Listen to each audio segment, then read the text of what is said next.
Let's take Kenya as an example. According to a paper by economic advisor to the president of Kenya, David Lee, Kenya offers a striking example of how the promise of infrastructure-led growth can go sideways.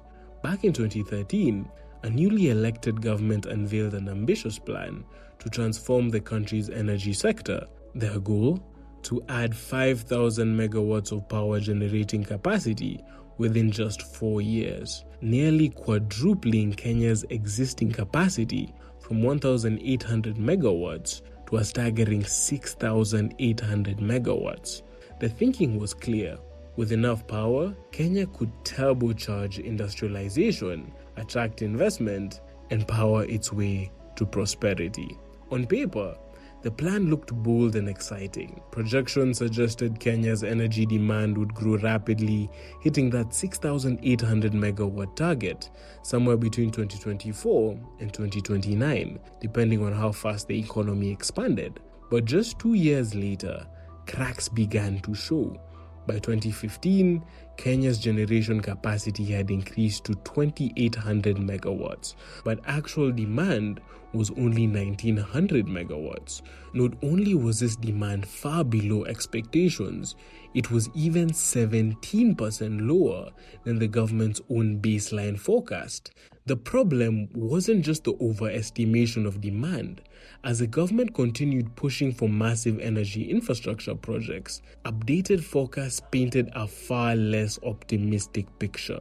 According to Mr. Ndii, the revised projections showed that Kenya wouldn't need the planned 6,800 megawatts until 2037, if at all.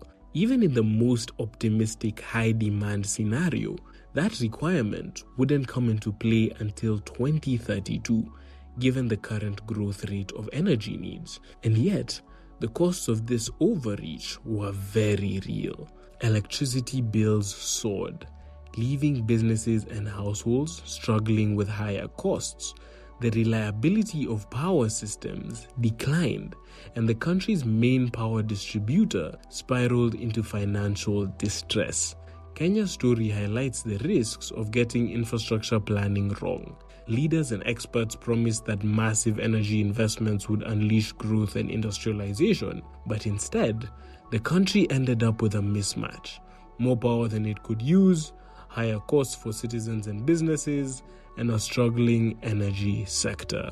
It's a textbook case of how ambitious infrastructure plans, when not carefully aligned with realistic needs, can backfire, leaving a legacy of debt and underperformance. Energy is a fascinating topic that deserves its own deep dive because cheap, abundant, and reliable energy is the foundation of any prosperous society. But energy is just the fuel. What truly drives progress is the engine. And here's the thing, it doesn't matter how much fuel you have if your engine can't take advantage of it. Without the right engine, even the best resources go to waste. In this video, we're breaking down the engine that's supposed to lead Africa to sustainable and equitable prosperity, the infrastructure-led growth model. Once we understand how this engine is built and whether it's running as it should, we can turn our focus to the fuel. Hey, if you like that video, click somewhere to the right of your screen to watch the full unfiltered version. All the best and thank you.